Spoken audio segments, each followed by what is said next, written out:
Pues buenas noches a todos los que están presentes aquí en la sala de Zoom y a quienes nos ven por Facebook, a quienes vean este video también posteriormente, los saludamos.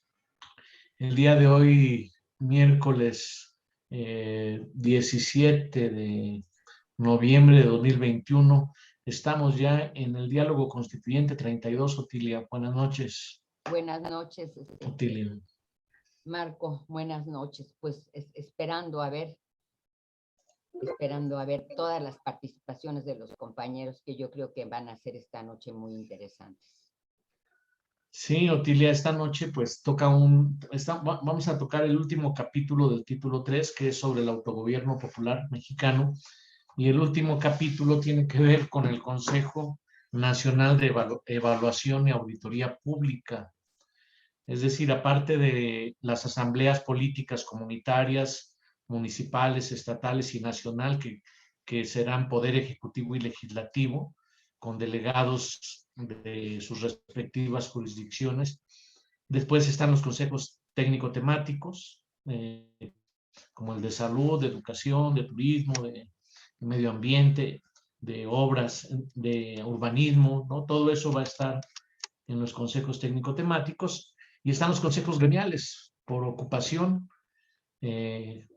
los plomeros, los petroleros, los médicos, los ingenieros, podrán agruparse y ser parte del autogobierno como consejos gremial. Y lo mismo consejos sectoriales, las mujeres, los niños, los jóvenes, los adultos mayores, los que tengan limitaciones visuales o cognitivas o motrices, las personas de los pueblos originarios, también las comunidades LGBT, todos van a poder tener sus sectores, ¿verdad? Y van a poder participar del autogobierno. Entonces estamos planteando un autogobierno, un pueblo organizado como autogobierno.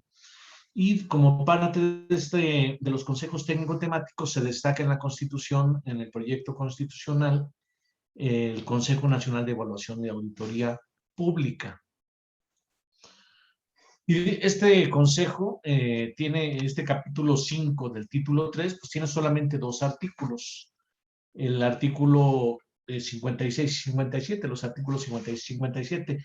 El artículo 56 es un poquito extenso, el 57 es muy breve. Voy a leer algunas partes como introducción para darles la palabra a nuestros invitados que hoy tenemos y que los presentaremos con su semblanza en cuanto terminemos esta introducción.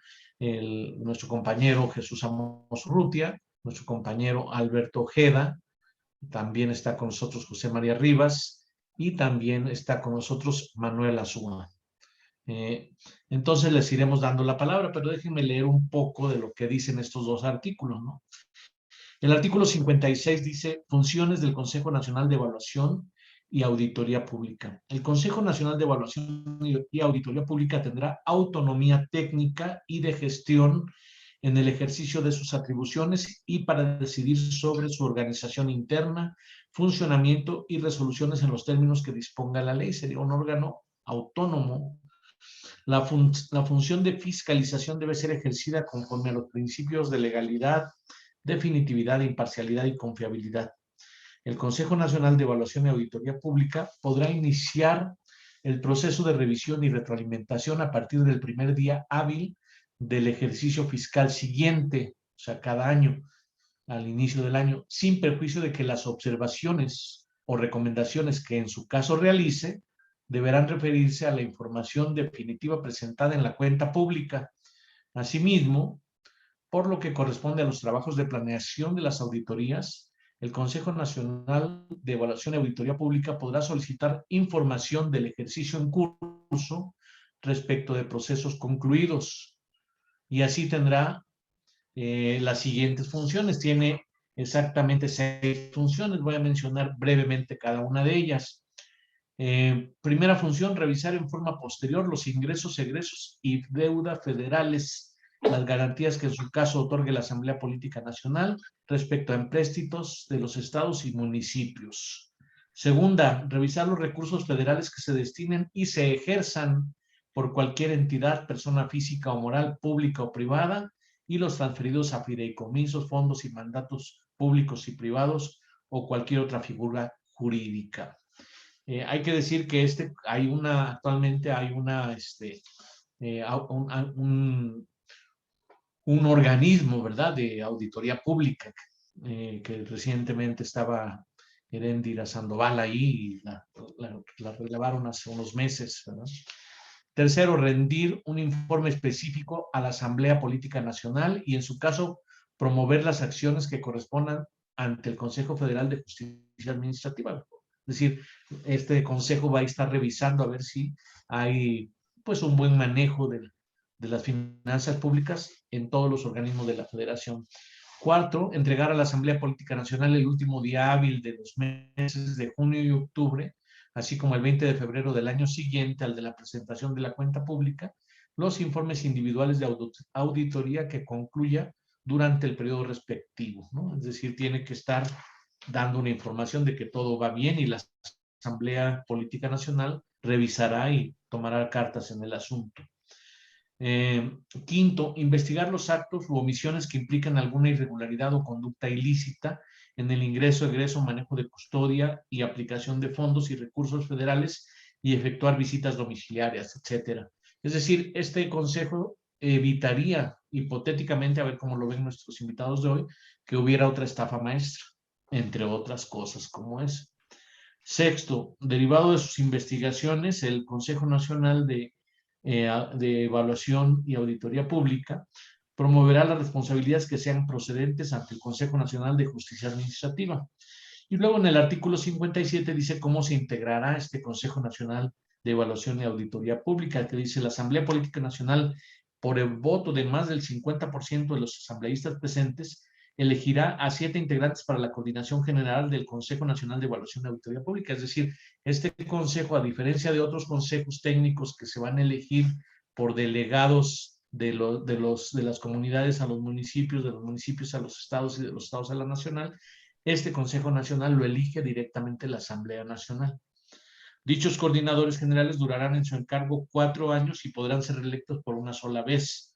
O sea, no pueden durar tanto como ahora, por ejemplo, están algunos de los organismos autónomos que están 9 años, ¿no?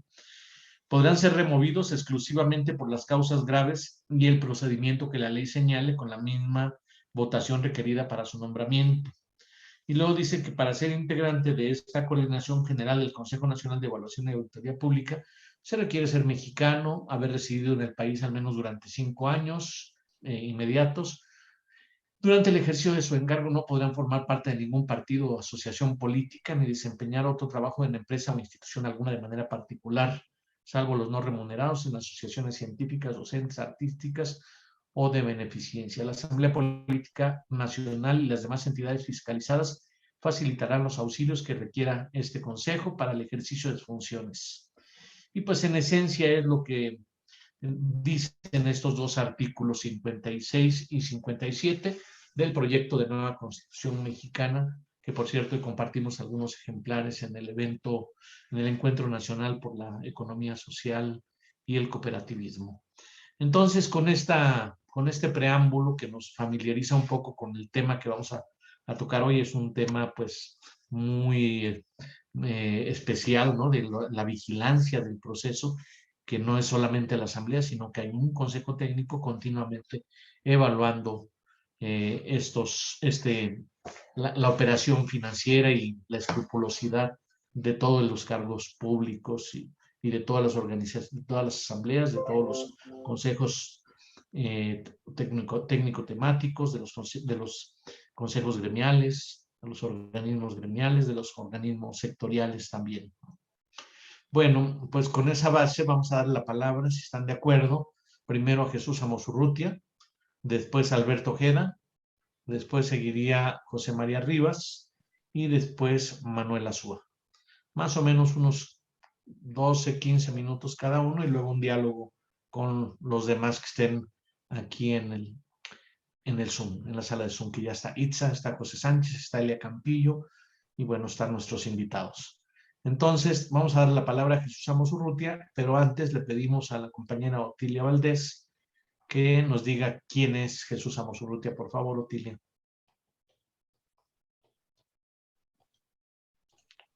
Micrófono.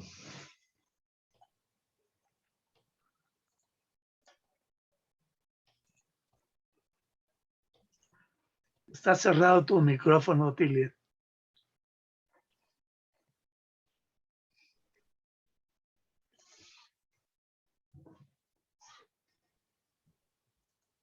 Perdón, ya Ahora sí ya.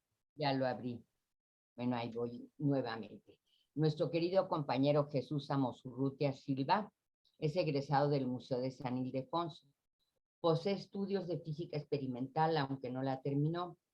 Cursó la carrera de computación y sistemas, en la cual ingresó por competencia. Dentro de esa carrera se mantuvo la mayor parte de los años de trabajo en la banca, aunque también participó en 2 empresas industriales transnacionales, también en competencia. Su última actividad laboral fue como director de sistemas de la Oficialía Mayor del Gobierno del Distrito Federal, que ahora es la Ciudad de México. Durante sus más de 50 años de trabajo vivió inconsciente de la situación de México y del mundo. Todo fue competir. Cuando despertó a la realidad hace 12 años, que por accidente se integró al movimiento de transformación social, ha participado en lo posible en todo lo que se ha avanzado junto con todos los compañeros del movimiento de transformación social, del COAT y del Consejo Nacional del Pueblo Mexicano, y también en el Constituyente. Ha tratado de participar en el diseño de lo que ha de ser el nuevo mundo. Pues Jesús, puedes empezar ya. Tienes 10 o 12 minutitos. Sí, cómo no. Bueno, antes de empezar voy a compartir una pequeña grafiquita.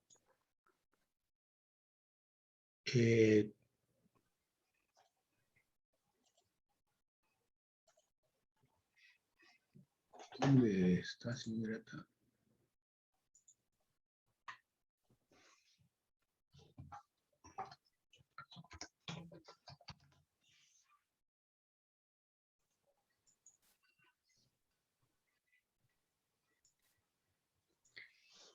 Bueno, ¿sí la observan bien? Estamos viendo tu pantalla que dice artículo 57 PDF. No está abierta la... No se ve el artículo. Tienes que primero abrirlo y luego, al compartir pantalla, elegir la pantalla donde se vea. Porque vemos pantalla. Si quieres dejar de compartir o volver a compartir y ver dónde se está viendo y elegir esa. Sabes que se ven varias pantallas cuando vas a compartir pantalla y tienes que elegir la que corresponde, donde se vea.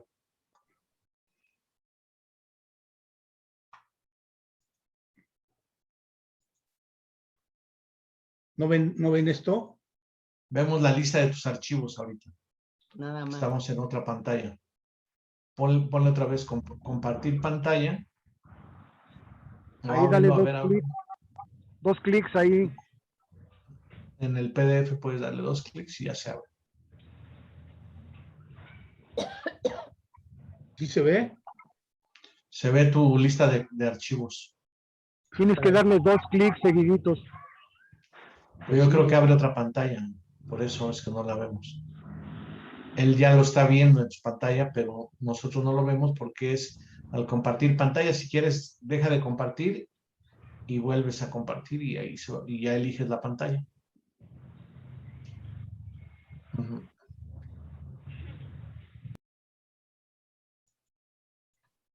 Ahí hay que elegir una pantalla donde se vea.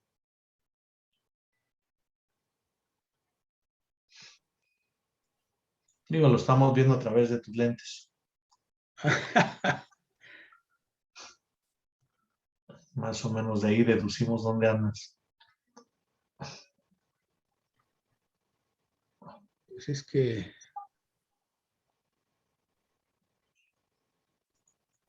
Ahí está. ¿Sí? Ahora sí lo vemos, lo que sí, hay que maximizarlo, ¿no? Ahí está. Perfecto. Bueno. Entonces, quiero que supongamos que esto que estoy mostrando es la realidad. Entonces yo hablo, la localidad tiene una cooperativa de administración y contable que elabora un presupuesto. El municipio, una cooperativa de administración y contable, elabora el presupuesto del municipio. En el estado, una cooperativa de administración y contable elabora el presupuesto del estado. Y a nivel nacional, una cooperativa de administración y contable elabora el presupuesto.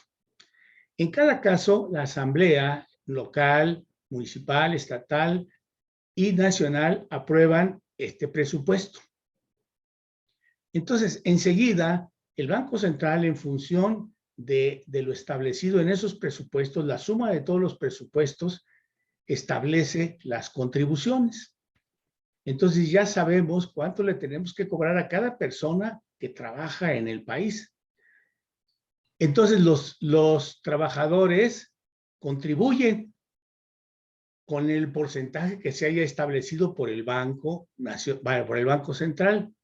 Ahora bien, ahora la Asamblea ejerce el presupuesto, su propio presupuesto, y la Asamblea aprueba los gastos o la ejecución de ese presupuesto. La Asamblea Municipal ejerce su presupuesto y la propia Asamblea está vigilando lo que se ejerce de ese presupuesto. La Asamblea Estatal ejerce el presupuesto y la propia Asamblea aprueba el presupuesto. Igual pasa en la Asamblea Nacional, ejerce el presupuesto y la propia Asamblea aprueba el presupuesto. Ahora bien, ¿qué propongo yo?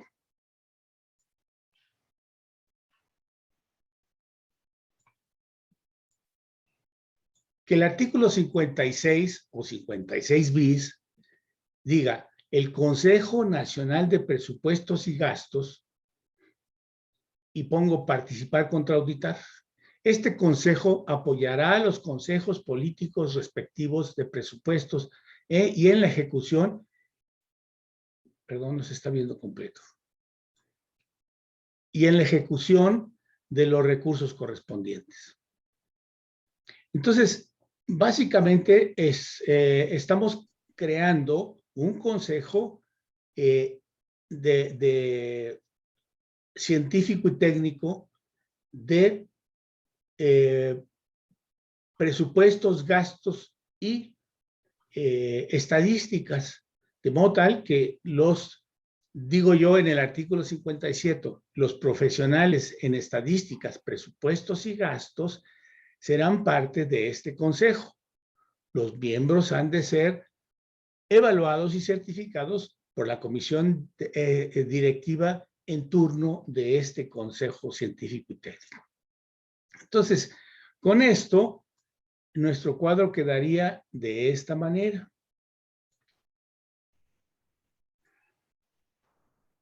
Todo igual a lo que ya mencionamos, sin embargo, tenemos ahora que el Consejo Científico y Técnico apoya en cada uno de las etapas que hemos mencionado, en la elaboración de los presupuestos local, municipal, estatal y nacional, y en la ejecución o el ejercimiento de esos presupuestos a nivel local, municipal, estatal y nacional. Entonces, esta es una propuesta que no va en contra de lo que estamos estableciendo en la Constitución, sino que sería además de o antes de, porque yo considero que en el futuro, pues a lo mejor no se puede eliminar la auditoría, pero sí a mayor público sea lo que presupuestamos y gastamos, mayor auditoría de todos, porque hay que considerar que en el futuro todos los ciudadanos somos funcionarios públicos, sin excepción. Todos los ciudadanos seremos funcionarios públicos, o sea, no hay un nicho de funcionarios públicos, todos lo somos. Entonces, pues independientemente de que hagamos un análisis de cómo serían las auditorías, que que yo digo que si todo es público es muy difícil que necesitemos auditorías porque todos estamos auditando lo que está sucediendo. Bueno, esa es mi propuesta de entrada para que la tomemos en cuenta, porque lo otro me lleva un poquito, lo que tenemos ahorita me lleva un poquito a lo que estamos viviendo en la actualidad. Una lucha entre gobierno y pueblo. Y mi visión es que no va a haber lucha entre gobierno y pueblo porque vamos a hacer lo mismo. Ese es mi punto. Hasta aquí lo dejo en este momento. Gracias. Sí, muy interesante, Jesús. En el artículo 53, que está casi inmediatamente anterior a estos que estamos comentando, viene, hay un consejo técnico, en la parte donde dice los consejos técnicos, en el inciso L, hay un consejo técnico de planeación y presupuesto democráticos que podría más o menos corresponder a esto que tú estabas comentando, y lo que se sobreentiende a partir de tu intervención es que podríamos eliminar el Consejo Técnico de Evaluación, el Consejo Autónomo de Evaluación y Auditoría Pública. Cuando se hizo el proyecto constitucional, se retomaron cosas de la Constitución vigente y no tuvimos en ese momento argumentos para decir que no hubiera evaluación y auditoría pública. Sí se comentó que si era necesario o no, pero se pensó mejor lo dejamos y que después se analice, más vale que sobre y no que falte.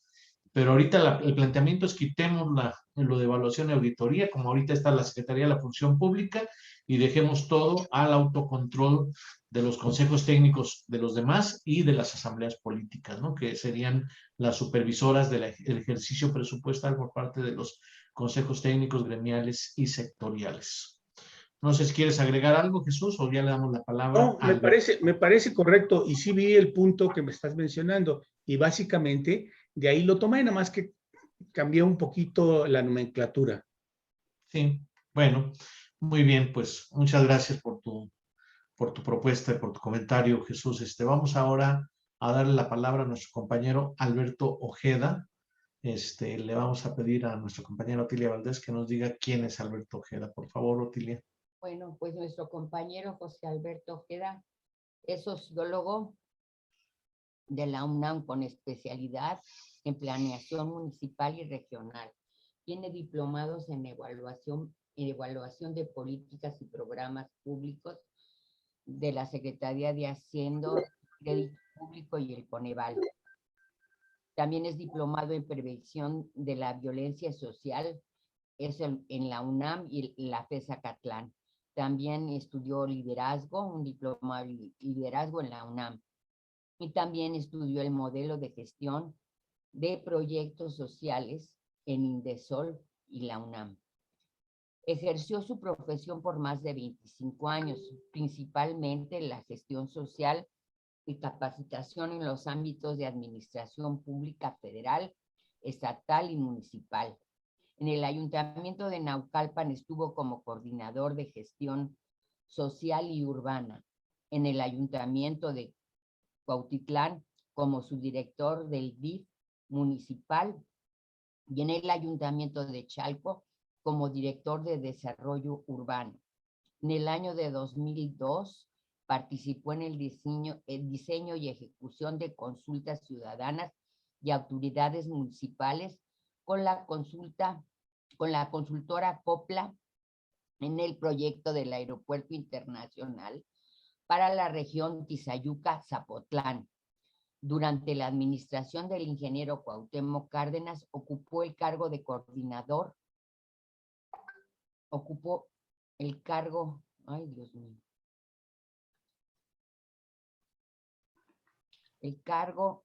de coordinador de las consultas públicas de los planes parciales de desarrollo urbano en 6 delegaciones del Distrito Federal, hoy la Ciudad de México. Se empeñó en la SEDATU entre 2018 y 2019 en la actualización de las reglas de operación del programa de mejoramiento urbano. Su primera participación en la lucha social y sindical fue en 1978, con la organización obrera del Sindicato de las Artes Gráficas en Azcapotzalco, que fue reprimida. Ha sido representante vecinal en los municipios de Naucalpan y Cuautitlán. También fue representante del movimiento estudiantil del CEU por la carrera de Sociología de la FES Zacatlán. Participó con organizaciones campesinas en la UGOCEP como coordinador nacional de proyectos productivos para los estados de México, Quintana Roo, Chiapas, Hidalgo, Tlaxcala y Veracruz, brindando apoyo con la organización y capacitación para elevar su calidad productiva y el conocimiento de sus derechos humanos. Con la ONG Programas de Desarrollo Integral, participó en la organización y capacitación de jornaleros campesinos y pequeños productores en la montaña del estado de Guerrero, en el estado de San Luis Potosí y Michoacán, con las comunidades indígenas. Actualmente forma parte de la Asociación Civil Voces Unidas Naucalpan, de la Red de Abasto Cooperativo de Tlanepantla, así como del Consejo Nacional del Pueblo Mexicano, y de manera independiente promueve la realización de ferias de libro con actividades culturales. Bueno, es una pequeña semblanza de nuestro querido compañero Alberto. Alberto, tienes la palabra, puedes empezar. 10 o 12 minutitos, por favor. Adelante. Muchas gracias, Oti. Muchas gracias, compañeros del Consejo Nacional del Pueblo Mexicano, por la invitación. Disculpen que no abra la imagen, pero tengo la oreja, van a ver mi oreja y van a ver mis labios, porque hay un poco de ruido aquí, entonces no puedo abrir la imagen. Respecto a este tema del día de hoy, del diseño constitucional 31, me parece conveniente señalar 3 premisas de cómo actualmente está funcionando este sistema de planeación, que obviamente está consagrado en la Constitución vigente, y algunas cuestiones metodológicas que son imposiciones, y así lo quiero remarcar, imposiciones en su momento del Fondo Monetario Internacional en cuanto a la metodología. Es una metodología de la CEPAL, que bueno, sobre la marcha iré comentando. La primera premisa es recordar la función que tiene el Estado como una institución que fortalezca la soberanía, la estabilidad y el Estado de Derecho, además de ser el impulsor de políticas públicas coherentes y articulador de los propósitos nacionales. Estos propósitos nacionales, pues obviamente los vamos a ver reflejados como cada sexenio a través del respectivo Plan Nacional de Desarrollo. Habría que ir imaginando, y me llamó mucho la atención la propuesta que está haciendo Jesús Amos Urrutia, porque creo que ya por ahí empieza a dar algunos lineamientos y a romper ese esquema que tenemos actualmente de lo que es el proceso de evaluación, principalmente de este instrumento tan importante que es el Programa Nacional de Desarrollo. Creo que todos los aquí presentes lo conocemos, es de cada sexenio, y en él a su vez se derivan los distintos programas sectoriales, los programas sociales, los programas energéticos, los programas de telecomunicaciones, etcétera, ¿no?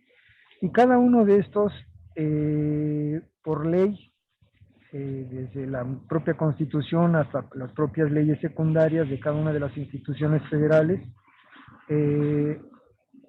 identifican el proceso de evaluación que se tiene que hacer de estos programas. Esa es la primera premisa. La segunda premisa que me va a permitir señalar la necesidad de separar lo que es un proceso de evaluación de lo que es un proceso de auditoría. Son procesos totalmente distintos, aunque uno deviene del otro. Son totalmente distintos porque implican metodologías, implican una normatividad totalmente distinta, y bueno, dentro de la maraña de lo que es la burocracia. Estamos hablando dentro de las funciones del Estado, hablábamos de la necesidad de generar el impulso de políticas públicas coherentes, y esta coherencia de alguna manera se la viene a dar este instrumento de evaluación. Como Estado estamos entendiendo que el autogobierno popular mexicano, en términos hobbesianos, gramscianos, vendría a constituir lo que es el Estado, el autogobierno popular mexicano. Entonces habría que ir pensando en echarle mucha creatividad, como lo está planteando ahorita Jesús Amunzurrutia, para romper esos esquemas y ver efectivamente cómo serían estos procesos de evaluación. La tercera premisa que quiero señalar es que con el actual marco jurídico, desde la Constitución, la normatividad y algunas imposiciones del Fondo Monetario del Banco Interamericano de Desarrollo como parte de los acuerdos en su momento para este proceso de reestructuración de la deuda externa, pues imponen una serie de criterios para hacer la evaluación, de tal manera que se contrarreste o se minimice, porque pues está mal usada la palabra erradicar la corrupción. Entonces estos, en todo este proceso, conscientes a la hora de hacer empréstitos, de que hay una gran cantidad de fuga de recursos por corrupción, empiezan a imponer una serie de criterios normativos que hasta la fecha siguen vigentes. Es importante en esta tercera premisa señalar los millones, no sé, creo que por ahí se han hecho estudios, pero se invierten millones y millones de pesos en estos procesos de evaluación y de auditoría. En un municipio, retomando el cuadro que hizo Jesús Amunzurrutia, en un municipio con este fin de cumplir con la transparencia y la rendición de cuentas, que esos es la esencia, ¿no?, de estos procesos de evaluación y de auditoría, la transparencia y la rendición de cuentas, podemos encontrar que se canalizan recursos desde una contraloría en un municipio, una contraloría, auditorías propias internas, auditorías del Estado y auditorías a nivel federal, la auditoría a través de la Cámara de Diputados, aparte lo que señala Marco, a través de la Secretaría de la Función Pública. Y si hacemos un análisis de todo eso, pues nos vamos a dar cuenta que se invierten millones en estos ejercicios de transparencia y rendición de cuentas, lo cual justifica la necesidad de romper con este modelo y de ahí también la necesidad de ser creativos para impulsar y precisar, dejando de lado conceptos, porque seguimos en esta misma Constitución, pues seguimos manejando conceptos,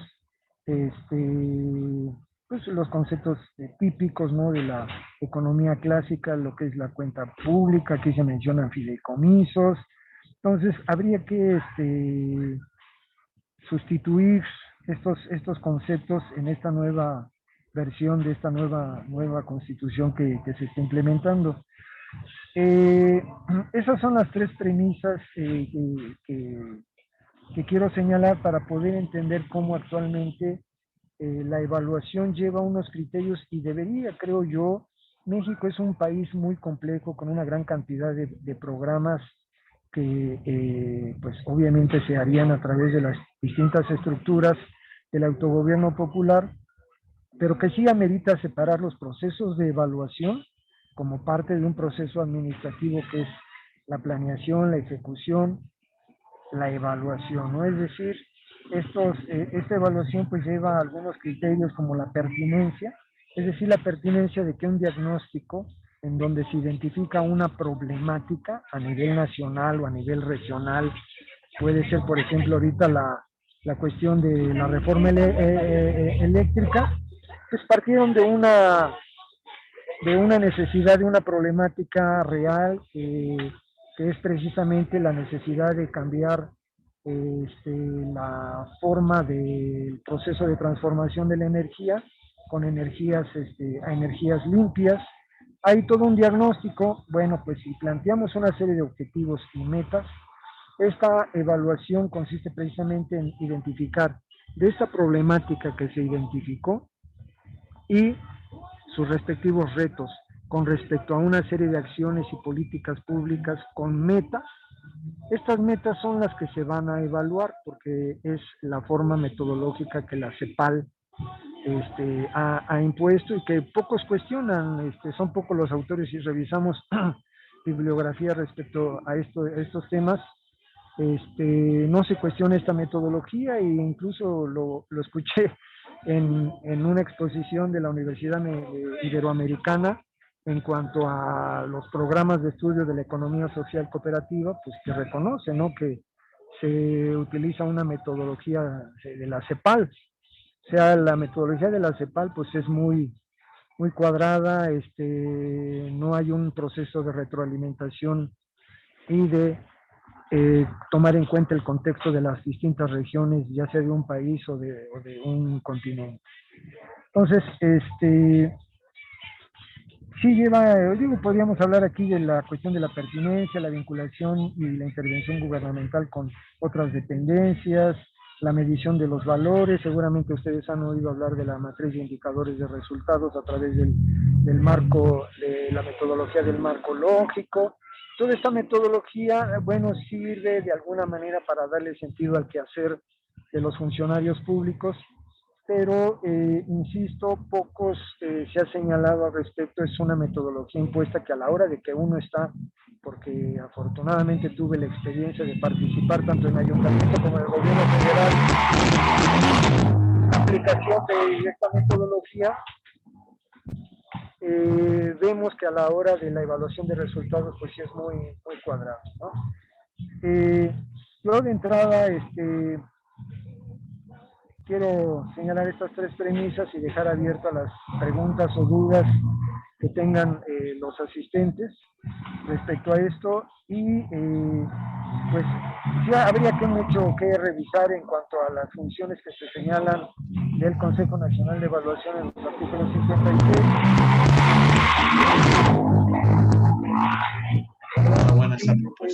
Y el proceso de integración del Consejo Nacional de Evaluación. De entrada sí veo la necesidad de hacer una separación entre evaluación y auditoría. Son procesos muy complejos y muy por separado. Gracias. Compañero.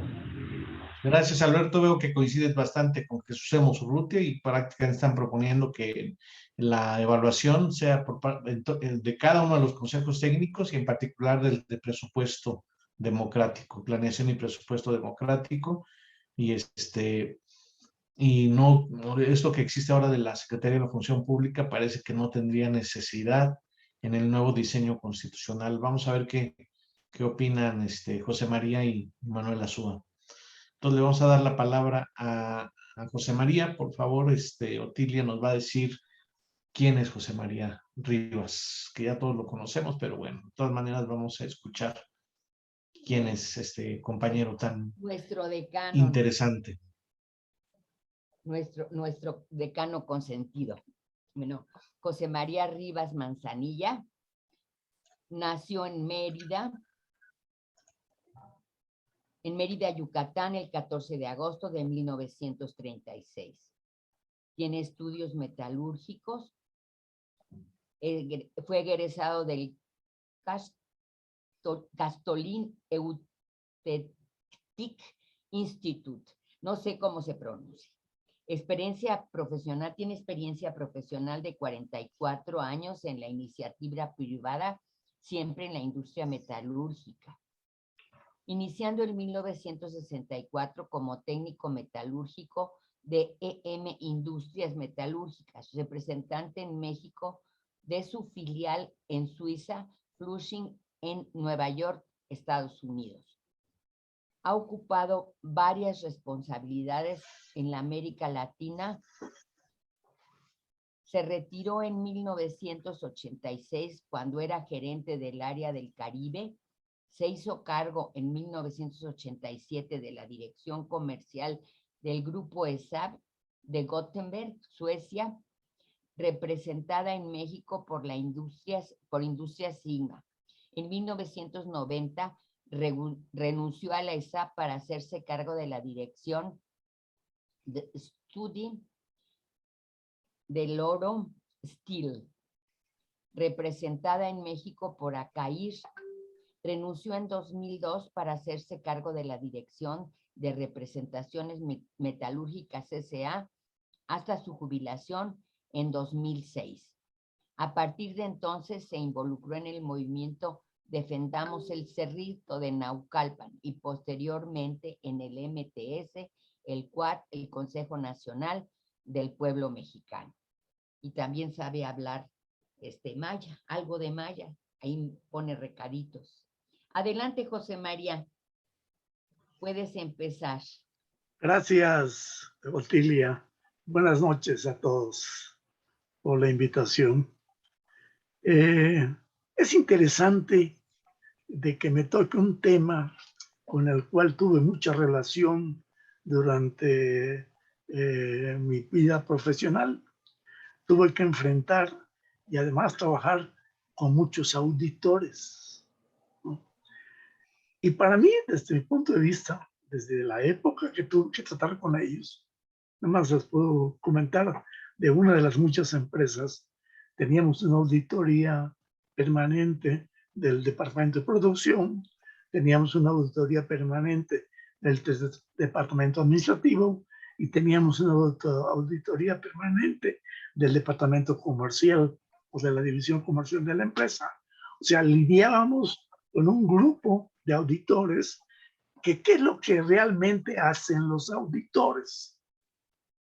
Supervisar el cumplimiento de los objetivos planeados y proyectados y que estos se hayan realizado dentro de un margen muy preciso de honestidad y eficiencia. Eso es lo que es un auditor.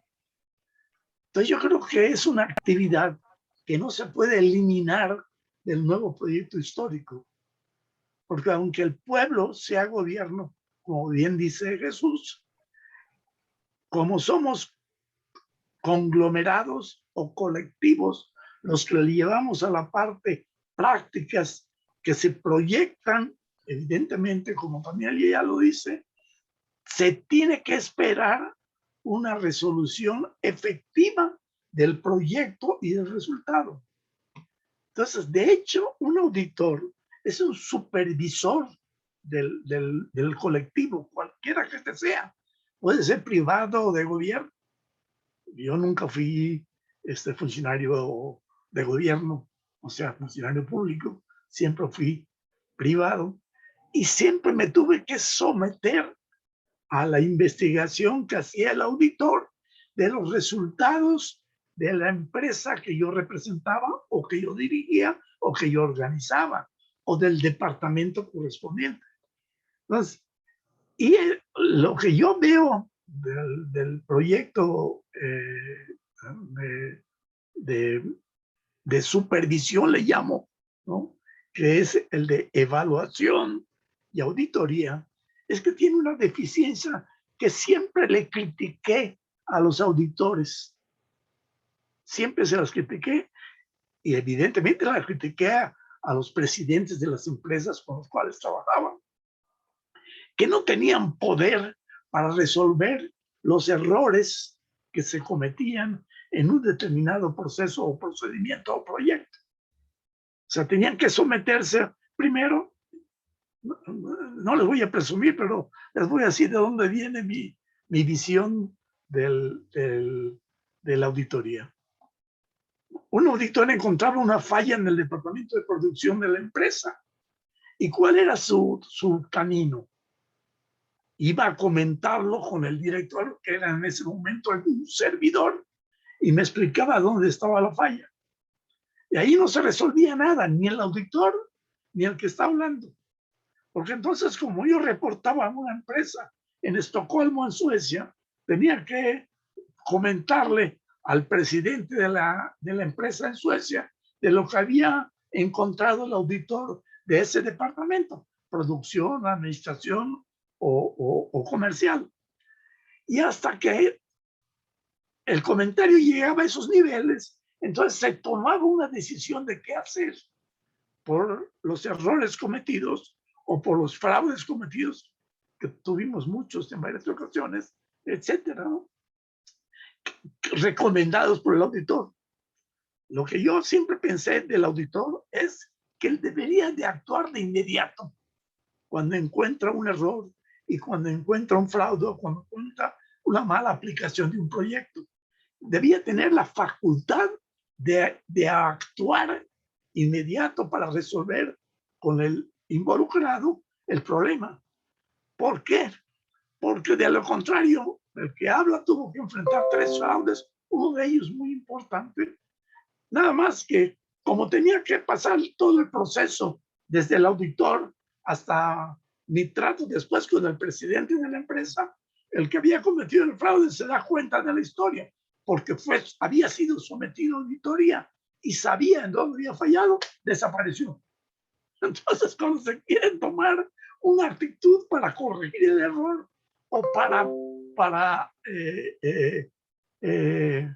al funcionario determinado pedirle cuentas, pues resulta que se pierde la oportunidad por el procedimiento de la auditoría que no tiene, lo que yo les decía en aquella ocasión a mis jefes, no tenían dientes los auditores.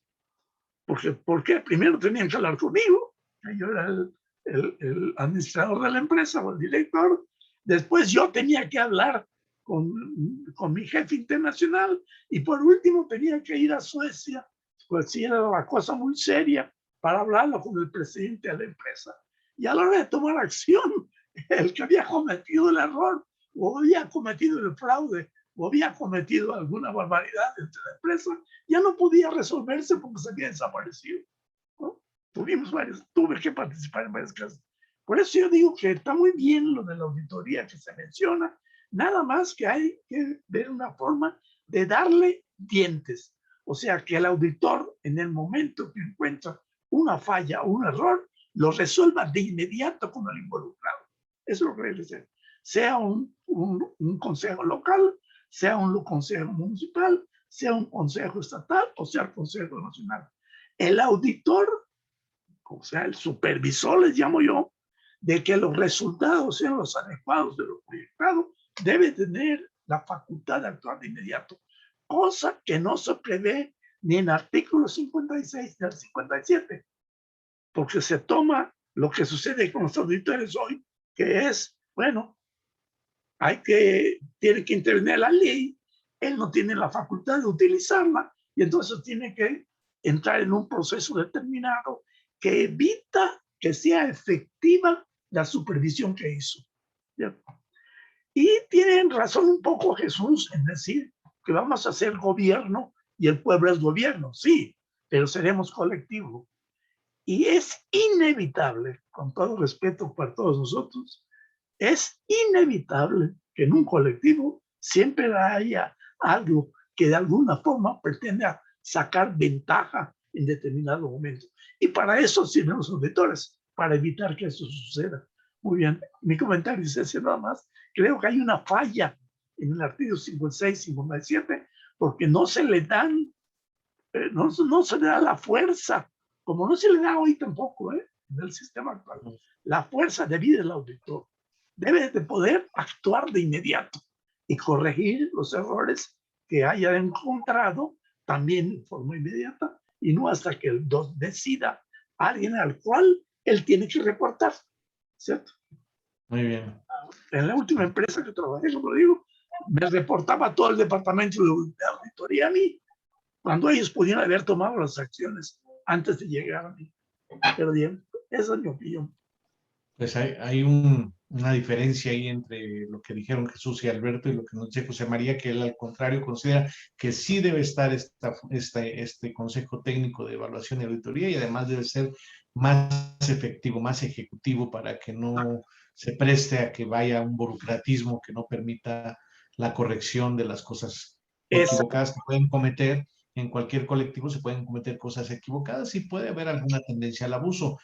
Es decir, no tendríamos que sobreconfiarnos en que todo va a estar bien. A Elia le vamos a dar la palabra después de Manuel Azúa. le vamos a pedir que se espere un ratito, Elia, y ahorita te damos la palabra. Y recordé cuando estaba hablando José María que en las cooperativas hay un consejo de vigilancia que más o menos correspondería a esta función de evaluación y auditoría. Pero bueno, vamos a ver qué nos dice ahora Manuel Azúa, a ver qué opina sobre esta controversia que se está generando muy interesante en este diálogo número 31. Le vamos a dar la palabra a Manuel Azúa, pero antes nuestra compañera Otilia Valdés nos va a decir quién es nuestro compañero Manuel Azúa. Bueno, Adelante, Otilia. nuestro compañero, el licenciado Manuel Azúa Camacho, estudió biología en la ENEP Iztacala de la UNAM. Trabajó en la industria química como químico analista, considera como padres y maestros en el desarrollo de su actividad política laboral sindical al Instituto de Estudios Obreros Rafael Galván y al Partido Mexicano de los Trabajadores. En el primero colaboró con Ana Galván, Luis Emilio Jiménez Cacho y Adolfo Sánchez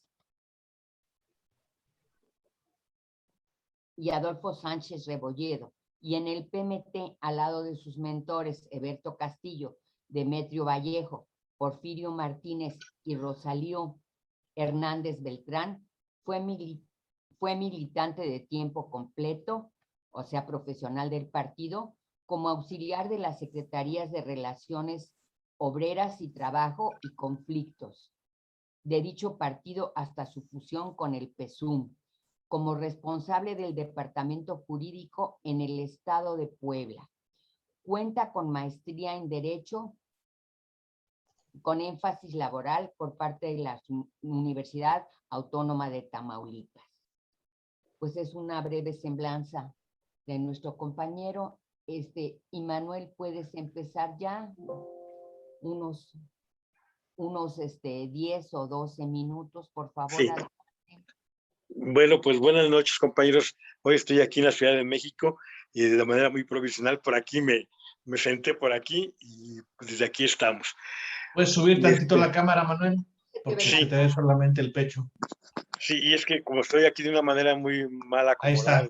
Ahí está, okay. Perfecto. No te podemos ver la cara. Y estoy aquí con mi teléfono. Bueno, miren, pues como vengo de la parte obrera, lo primero que se me viene a la cabeza es lo que decíamos cuando yo era trabajador, bueno, cuando era militante del partido, de cómo una madre, ahorita con, ¿qué será?, $7 diarios, 143 pesos el salario mínimo, pues hace milagros, porque resulta ser muy eficaces para sacar adelante la familia. Y si traigo a un auditor para que vea cómo es que ella es eficaz, pues se quedan sorprendidos. Y lo planteo así porque tiene que ver con la cuestión económica y tiene que ver con la distribución de la riqueza en una célula, vamos, muy pequeña. Pero si lo planteamos entonces con el INE, en donde se queja porque se le quitaron 5,000 billones de pesos y actualmente dice que no se puede hacer una consulta, y el presidente de la Suprema Corte hoy precisamente por la mañana declara que ellos hace 3 años han estado haciendo un presupuesto con 100,000 millones de pesos menos, y que con esos 100,000 millones de pesos menos han podido ejercer, hacer su trabajo, desarrollarse, en fin, y que está uno obligado con el presupuesto que tenga a tratar de sacar adelante el trabajo, que no justifica que uno no pueda sacar adelante su trabajo. Y planteo entonces también como cuando alguien dice, como Germán Manero, que le dicen el presidente que es honesto y que es recto y honrado, sí, pero es sumamente ineficaz.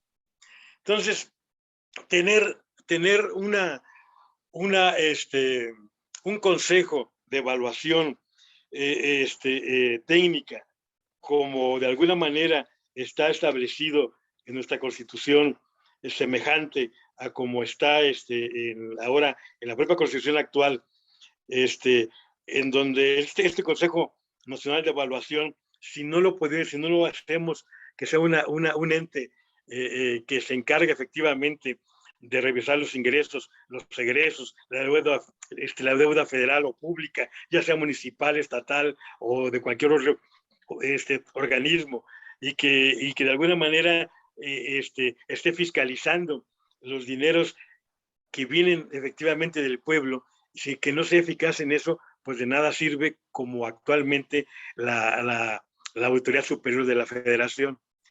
Cuando planteo esto, lo digo por qué razón, porque la vez pasada cuando vino el compañero de Cherán y le pregunto, ¿cómo es tu cuenta pública? ¿Cuánto fueron tus egresos? ¿Cuánto es tus participaciones? ¿Cómo es el gasto ahí? ¿Quién te supervisa? ¿Tienes un órgano interno? ¿Es directamente el Congreso quien revisa tu cuenta pública? ¿Cómo han salido tus cuentas públicas? ¿Han sido aprobadas tus cuentas públicas? Es decir, plantear ese tipo de cosas, incluso a alguien que ejerció un presupuesto, implica no solamente desconocimiento a veces, sino también de falta de responsabilidad y también como que la cuestión de la administración y de los dineros nunca de alguna manera los cuidamos. Entonces el tema de este consejo, como dijo Murrueta, se tomó directamente casi semejante a como lo establece nuestra actual Constitución y casi como diciendo lo que hace la Auditoría Superior de la Federación.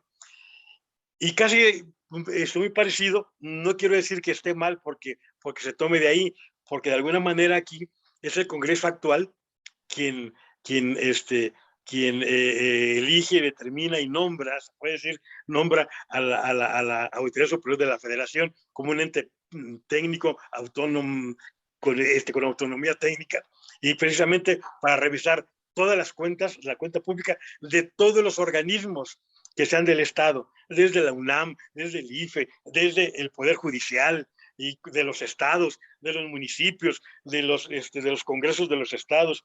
Pero vemos nosotros que incluso hasta se ha revisado a sí misma ese organismo. Aquí no se establece la revisión, pero no sé qué experiencia se haya tenido cuando se hacían los planes quinquenales, allá que oíamos que Khrushchev hizo el plan quinquenal y que acá Fidel y el primer plan quinquenal y la zafra y cosas por el estilo, ¿no? Y acá pues son planes seccionales.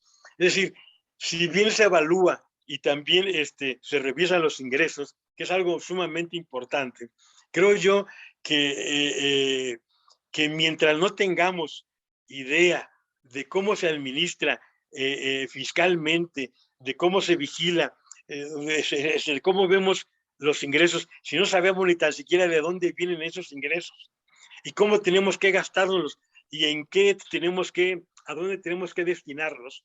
Entonces implica que cuando tenemos un presupuesto, como el que se hablaba antes, en la sección anterior, que como dice Andrés Manuel, pues lo votaban por unanimidad.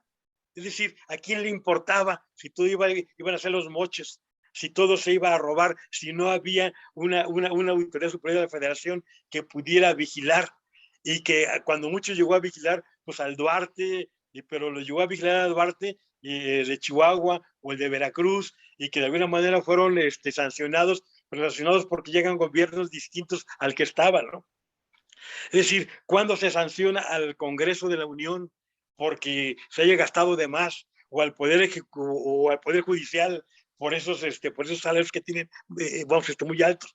O cuando un presidente municipal ha salido por una disposición que se haya hecho a la Procuraduría, por una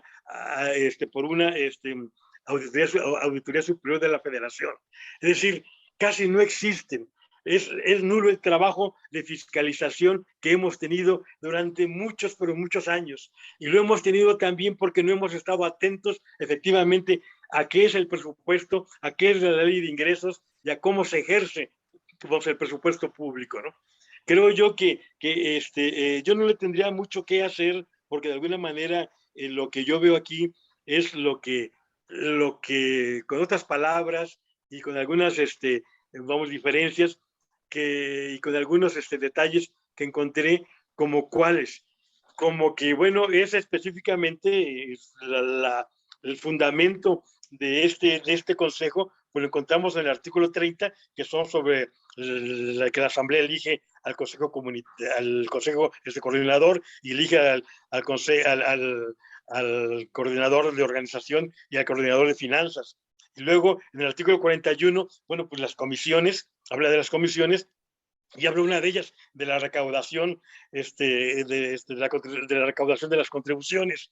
Y esas comisiones, de alguna manera, forman parte de esa Asamblea Nacional, porque la Asamblea Nacional, al elegir al Consejo Coordinador y al de Organización y al de Finanzas, pues de alguna manera al de Finanzas le corresponde formar esa comisión, y esa comisión le corresponde convocar después al Consejo Técnico, y este Consejo Técnico, en este caso de evaluación y de fiscalización, pues obviamente sus tareas están establecidas también por las facultades de la Asamblea, que le dice, tanto en la fracción, bueno, en lo relativo a la cuestión hacendaria, en las fracciones 3, 4, 5, 6 y 8, y incisos F, W y la fracción 17, ¿no? Y luego en la fracción 53, bueno, en el artículo 53, donde viene la formación de los consejos, en este caso, en la fracción primera, inciso Y, que viene sobre la evaluación y auditoría, ¿no? Y luego ya en el 56, donde vienen las funciones de fiscalización y de la cuenta pública que tiene que hacer el Consejo de evaluación, ¿no? Y la revisión de los ingresos, de los gastos, de la deuda, de que se justifiquen los gastos y de todo el procedimiento para hacer una revisión de la cuenta pública. Y como la ley de ingresos, pues efectivamente es el Congreso quien la expide, y el presupuesto corresponde exclusivamente, en este caso, pues a la Cámara de Diputados, pues aquí, en el caso de nuestra Constitución, esta nuestra que estamos nosotros, a la cual estamos dando a conocer y queremos que sea conocida, pues obviamente que lo hace la Asamblea Nacional y lo hace este Consejo. Me parece que está, que está ordenado, que más que muchas otras cosas, o que incluso pensemos más allá, creo que con que pudiéramos nosotros, como ciudadanos, saber y ejercer y estar atentos, desde, como se dice aquí, desde la comunidad, desde el municipio, desde el Estado y la Federación, si estuviéramos nosotros eso, y cuando se llega al Consejo de Evaluación y fiscalización, pues entonces, si viniéramos nosotros con toda una trayectoria, y no como se dice aquí, que para hacer de un consejo eso se requiere 5 años de haber vivido ahí, y la verdad, bueno, y nada más así, pues como que está complicado a veces en los tiempos. Y digo complicado porque actualmente para ser juez federal, cuando menos se requiere como requisito tener 35 años. No puede haber alguien de 25 años. Y no puede haber alguien de 25 años y ni tan siquiera sin haber pasado por ser secretario de un juzgado. Es decir, a veces poner así a alguien nada más así, como quien sea, o como, no se tiene que tener experiencia, si no seguiríamos actuando como actuamos, sin conocimiento y bajo una circunstancia así, como diciendo, esto estará en la letra, es una buena intención, pero el ser ciudadanos implica ejercer nuestros derechos, pero también cumplir con nuestras obligaciones, y una de ellas es estar atento a cómo gastamos el gasto público, cómo nos lo comemos, cómo lo aplicamos de manera correcta y cómo no lo desviamos. Lo dejaría hasta ahí esta parte, ¿no? Pues muy, muy interesante. Tenemos, pues ahora sí que una verdadera controversia en este punto, ¿verdad? En las 4 intervenciones. Y bueno, y lo que dice Manuel Azúa, dice cuentas claras, amistades largas, ¿no? Entonces, tener claridad en el manejo de los dineros es una de las cosas más delicadas que puede haber en un proceso de cualquier colectividad, y desde luego un proceso nacional. Nos manda saludos por Facebook de nuestra compañera Marcela Parra, nos manda saludos, y además se pregunta si desaparecería el Consejo Nacional de Auditoría, de Evaluación y Auditoría Pública, y si cada consejo respondería por sus ingresos y su planeación. ¿Cómo la ves, Elia? Querías comentar sobre esto que nos han dicho, a ver, ¿por cuál te inclinas de las dos perspectivas que hemos estado viendo el día de hoy? Pues es idóneo lo que traen. Yo soy auditor senior, soy contador público, auditor senior. Y efectivamente veo la perspectiva del señor José María Rivas, efectivamente, en la iniciativa privada, pues somos los que regimos ante la ley, ¿verdad? En el caso de la administración pública, la Auditoría Superior, pues efectivamente tiene que ejercer en las dependencias federales y estatales. Ahorita hay un órgano de transparencia a nivel federal y estatal, pero ¿qué vemos? La realidad es lo que dice el señor Manuel Azúa, que efectivamente pues entra la auditoría, el consejo, y cuál es la situación. Pasan sexenios y por la falta de aplicación a la legislación, pues no se efectúa. A mí se me hace muy interesante lo que propuso el primer exponente sobre las cooperativas. Sería idóneo, sería un mundo idóneo de las cooperativas, que un consejo a nivel nacional de auditorías a nivel se aplicara a este ciudadano. Pero, ¿por qué les digo esto? Hay dos cosas muy extrañas que están pasando en todas las administraciones públicas, tanto federales como estatales. La corrupción. Y es algo que quiere controlar el presidente, que es muy bien intencionado, pero yo he estado observando, en el caso de la Comisión de Derechos Humanos, hemos visto la notificación de denuncias. Y en una denuncia que tenemos de un compañero de prensa que ya falleció, él aparece en la denuncia y supuestamente van a indemnizar a gente de Cuernavaca, gente que pues él metió la denuncia de Baja California Norte, es la denuncia de Baja California Sur contra Comisión Federal, y van a indemnizar gente que lo ponen en un listado. Yo hice una investigación y digo, caray, ¿y eso por qué? Las mismas dependencias de gobierno son promotoras de la corrupción. En ese caso me di cuenta que a la víctima ni la toman en cuenta, que son los denunciantes, y automáticamente, que es una cantidad millonaria, atienden inclusive a gente que son funcionarios públicos de la misma dependencia o de dependencias de seguridad. Y dice, ¿a qué nivel llegué de investigación? Ese es un caso. Otro caso es, por ejemplo, ahorita pues hemos metido denuncias sobre toxicología. Hay un problema muy serio con el gas. El gas, la mayoría del gas, breve. es un problema de que venden gas de lo más contaminante y dañan todo el sistema de las estufas y la tubería. Y mucha gente está muriendo porque se intoxica en la noche y no Sí, saben estás de por qué. acuerdo. ¿Estás de acuerdo en que sí se mantenga el Consejo Nacional de Evaluación y Auditoría Pública? Sí debe de haber, pero debe ser más ciudadano, porque ¿qué pasa? Hay gente que está, como dice el compañero, ¿cuántos años tiene que tener un juez? 35 años para ser magistrado en la Suprema Corte de Justicia. ¿Y qué pasa? Vamos viendo los fenómenos de Odebrecht y de todos los fenómenos que hemos visto, Fobaproa y todo eso. No se llega a un nivel de investigación, pasan los sexenios, pasan los trienios y las administraciones públicas no pasan los presupuestos. Muy bien, y nunca se sanciona. Sí, nunca se muchas sanciona. gracias. Es un Gracias, ejemplo Elia. y que me sea muy interesante los cuatro ponentes, pero Gracias, lo Elia. más fuerte es la administración pública. Gracias, señor Marco Muchas Eduardo gracias. Mauriet. Otilia, ¿qué opinas? ¿Cómo ves? Y luego le pedimos su opinión a José Sánchez, a Raquel, a ver si nos puede dar una opinión y ya lo hacemos el cierre, ¿no? Bienvenida, Raquel. Otilia, ¿cómo ves el panorama? A mí me parece que sí debe existir esta auditoría.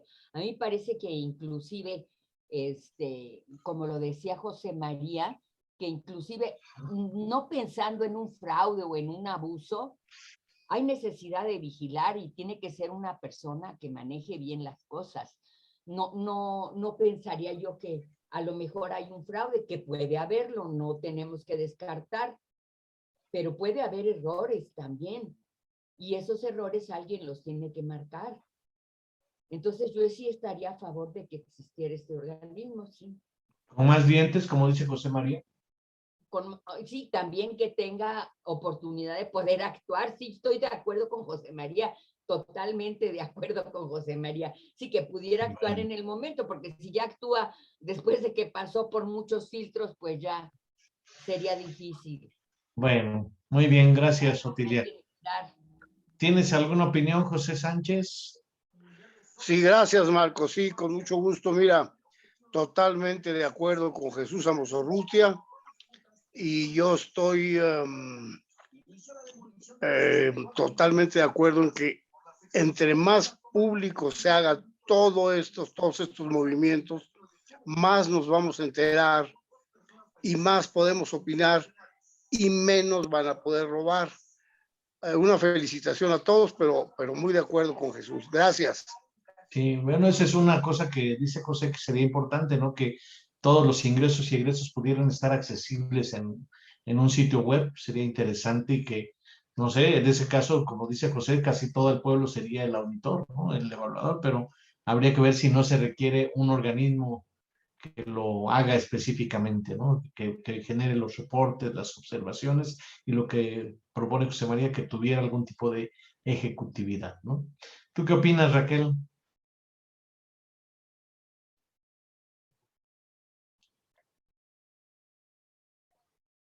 No, una disculpa, mis estimados, porque hasta ahora estuve en junta con el pueblo de Joco y no pude ver la presentación.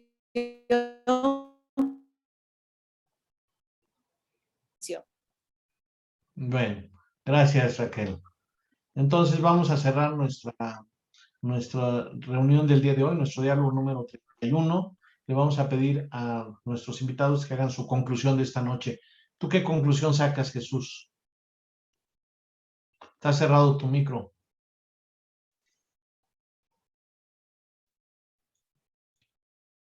Yo digo que en el proceso, porque nosotros tenemos que considerar que nosotros vamos a evolucionar hacia un nuevo mundo, hacia una nueva sistema social.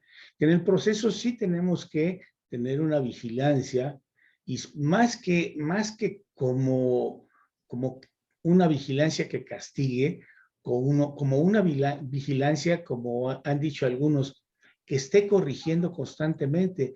Porque yo digo, a ver, yo en mi casa puedo equivocarme al hacer un gasto, o lo puedo hacer mal, o no le digo a mi mujer que voy a gastar en tal o cual cosa, pero ¿qué sucede?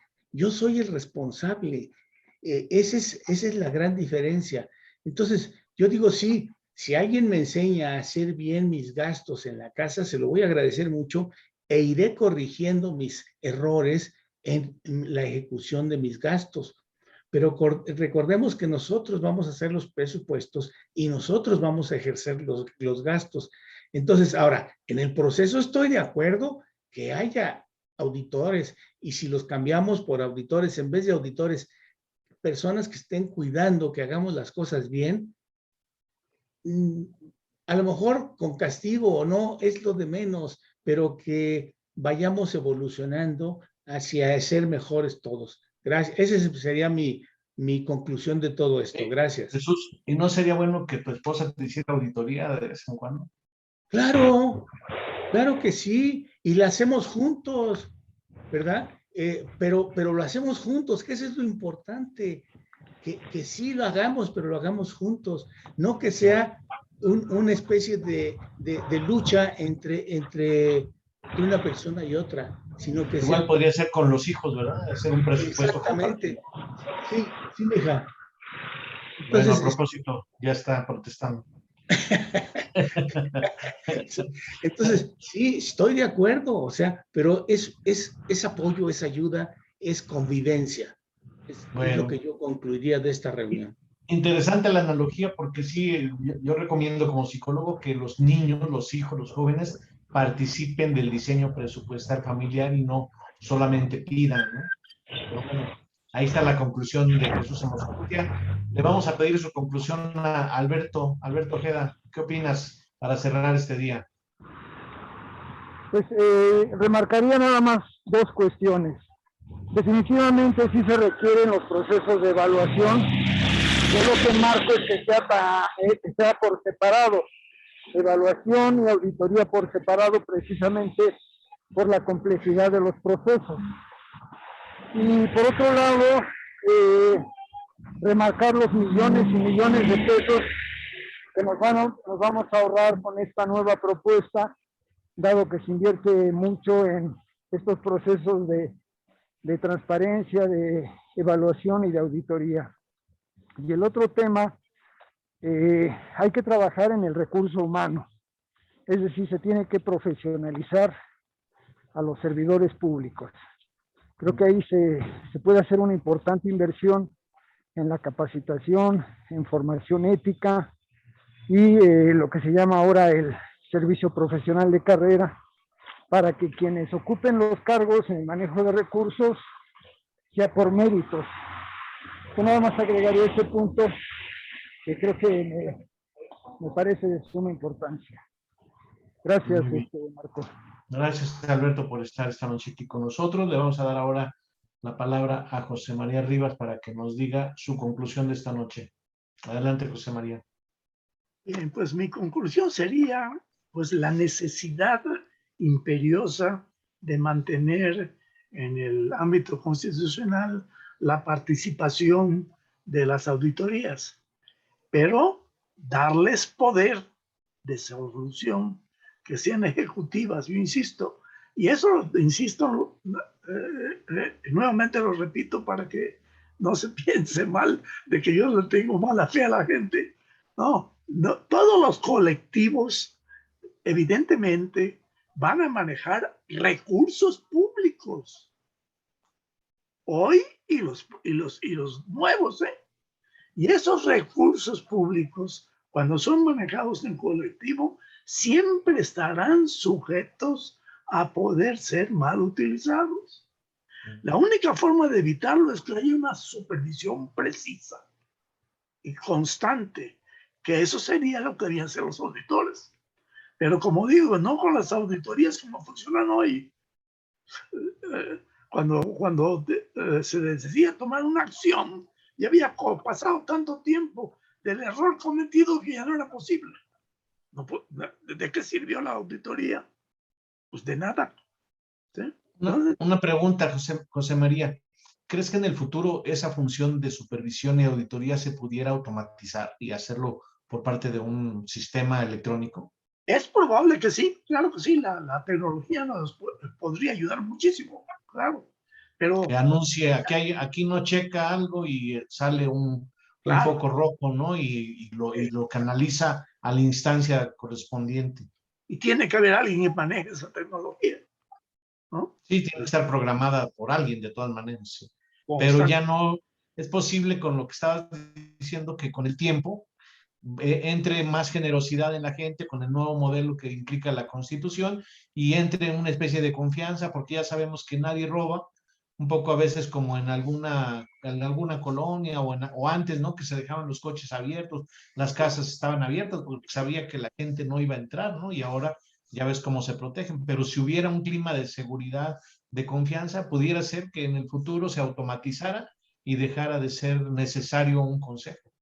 Perfectamente, pudiera ser, se puede llegar a eso, pero tiene que existir una supervisión permanente, sí, ya sea con un consejo o automatizado, importantísimo.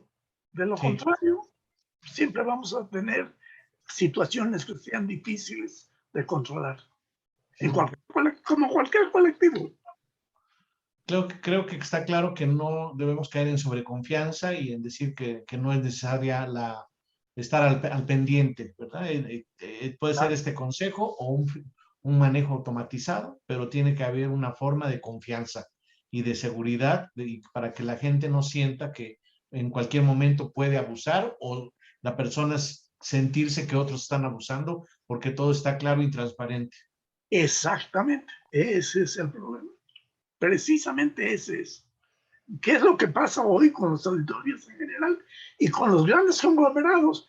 No, estoy seguro, puedo estar equivocado, no existe una empresa en el planeta en la cual alguien del colectivo empresarial haga mal uso de los recursos de la empresa. No existe una, ¿eh? Bueno, esperemos que eso pronto tengamos algunos ejemplos de que sí, ¿no? Exactamente, Sí, que que no pueda haya. claro que sí. Bueno, antes de darle la palabra a Manuel Azúa para que haga su última intervención de cierre, Elia Campillo quiere hacer una intervención breve. Adelante, Elia. Sí, pues lo que dice el señor José María se aplica a todo. Lo que es la Auditoría Superior, se supone que tienen especialistas y tienen gente en todas las dependencias cuando hacen investigación del presupuesto. Pero ¿qué sucede? La corrupción que existe entre los mismos funcionarios, eso es lo que trae toda esta problemática.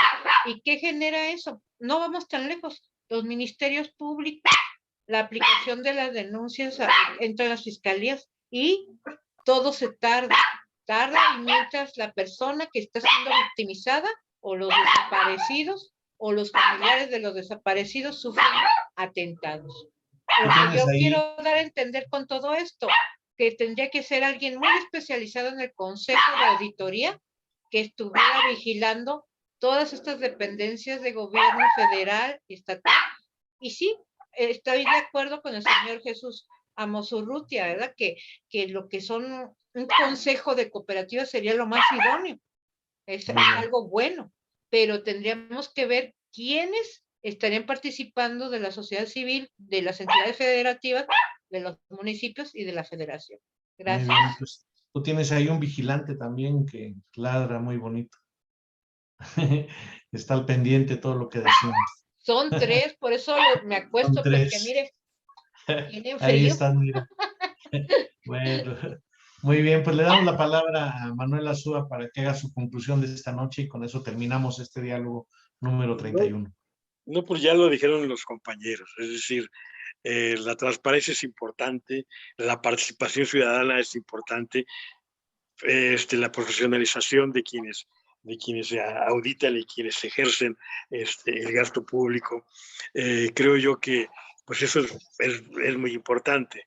Ya lo comentaron los demás, yo diría pues hasta ahí. ¿Por qué? Porque de hecho, como ya lo dijiste, las empresas, a lo mejor, como decía el compañero, el más joven de nuestros compañeros, el más entusiasta, como lo llamo yo, las empresas, hablaba de las empresas, sí, les digo que las empresas, me quedo sorprendido de que tienen contadores, que yo les digo, pues tienen los mejores contadores para evadir los impuestos, para que no lleguen, para que no paguen sus impuestos, para que no contribuyan con la riqueza del pueblo, y para eso los tienen, y son tan eficaces, y se hacen grandes riquezas, efectivamente, porque no hay para ellos son eficaces, para ellos los auditores deben servir siempre la mentalidad y hacer la riqueza personal, individual y nunca colectiva, ¿no? Ojalá pudiéramos tener contadores que pensaran que la auditoría tiene que estar siempre en beneficio y de que la riqueza se pueda distribuir de la mejor manera, ¿no? Y eso solamente lo lograremos pues con una sociedad del afecto. Si no la tenemos, y eso pues tiene que ver precisamente, por eso digo yo, si no hacemos democracia, si no hacemos transparencia, si no hacemos participación, y lo decimos, tenemos que estarlo haciendo, y estas reuniones pues es una manera de hacerlo, ¿no?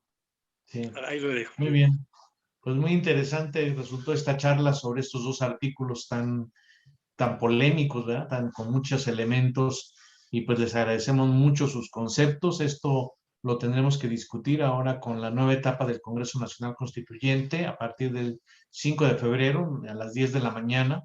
Nos citaremos ahí, esperamos tener delegados de cada uno de los estados de la República para esta nueva etapa en la que discutiremos solamente estos puntos de controversia, les daremos precisión, de tal manera que antes, a mitad del año 2022 o a finales de 2022, tengamos ya el proyecto listo para ser promulgado. Estoy pensando en la posibilidad de que se haga una especie de encuesta, así como tenemos el tríptico donde se hace el resumen de la nueva Constitución, que ponerle ahí para que las personas puedan poner sí o no, igual con un formulario por internet, sí o no, estoy de acuerdo con tal o cual, y con alguna propuesta de observación y todo eso, que lo procese el nuevo Congreso Nacional Constituyente a partir de febrero, integrar la nueva Constitución y ver la promulgación de la Constitución, probablemente un plebiscito, y empezar a construir las instituciones que están previstas. De hecho, ya hay avances en ese sentido, y como hoy está el proceso de unidad del cooperativismo y la economía social, que hoy tuvo un evento muy importante.